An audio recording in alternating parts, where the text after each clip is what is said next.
I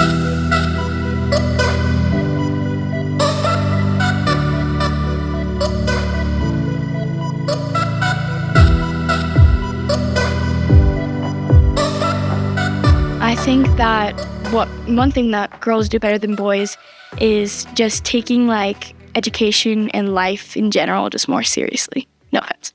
As a woman in this community, what's one barrier you've had to overcome?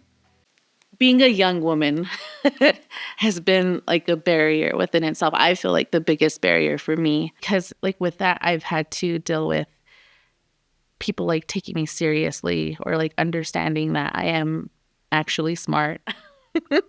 I've struggled with an imposter syndrome, that notion that I don't belong or that I'm not smart enough or good enough. If in your mind the default is that's something I can't do, or that's something girls don't do, or that's something brown girls don't do, then you have all these layers that add up and kind of take away choice and options for you because it's a mindset.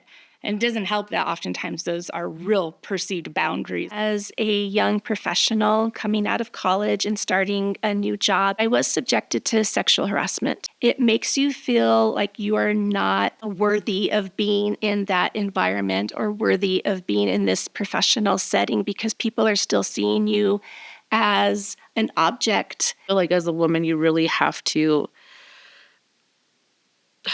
just do more to prove that like we're not like the stereotypical women like that a lot of people here think. We're powerful, we're informed, we're compassionate, but oftentimes we're not taken seriously and our ideas are overlooked or the ways that we lead aren't seen as leaders. And so for me, I think those obstacles, both real and perceived, impact how women choose to show up every day.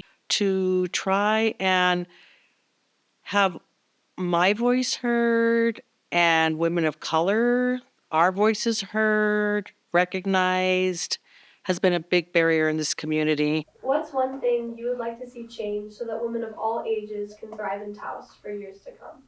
One thing I'd like to see change is the way we operate in our educational institutions. Because we come from models of, women being in the home or, we still have grandparents who believe that way. One thing I'd like to see is where we invest more in our young women. I'd love to see more women of color in leadership and decision-making capacities. There's a lot of policy in this country that is felt most intimately by women, and I think that they're closest to the solution. If women, I feel, were able to really feel safe and express themselves and not having to worry about so much of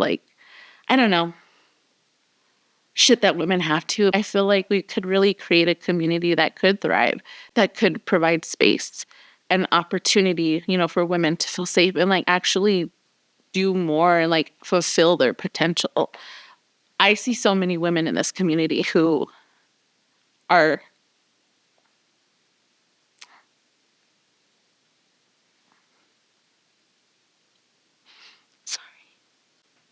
just so much abuse and violence and degradation. I think we overlook how much trauma and danger young women experience every single day. And it's so normal. And nobody wants to question it because we don't want to offend people or we don't want to bring people in power accountable because it's uncomfortable. So getting older, I don't care. I really don't care if it's uncomfortable because the fact is when you want a just world, it requires a lot of bravery. And that bravery comes from other women who have overcome similar obstacles, if not more. I wish collectively we could just all realize the amount of power that these men hold and how they can change so many systems and just ways of thinking within their communities and their families to just learn how to respect and support women a lot more. If we had that, God knows, what we as women could do beyond what we already do of holding, our communities up. We could be doing so much more and making this a better community for all of us. And what is one message you have for our younger girls in this community? If you feel like you have a need or you feel like you want to pursue something, like, don't be afraid of it. We live in a very unique space and a unique land where anything is possible. Know your power and know your worth and embrace who you are. Don't let anyone tell you that you can't do something or that you should be or look a different way. Listen to your elders. Listen to their stories. Listen to the resources they have used in the past. Listen to their experiences, because we have paved this for you, for the young women. Take your sisterhoods very seriously. Take your relationships seriously. There's so much power in my group chat. Show up for each other. It doesn't matter if you're in 5th grade, in 10th grade, if you're a sophomore in college, show up for other girls and women in your life. Society has done a really good job at making sure we attack each other, we criticize one another, rather than celebrate each other, because we all come into this world with our different strengths, with our different talents and vulnerabilities. And so I would want little girls to know that they can trust each other, they can believe one another, and then when times get hard, they know without a fact that they have someone in their corner. I think that men and boys have been in power for too long, and it's time for women to take charge.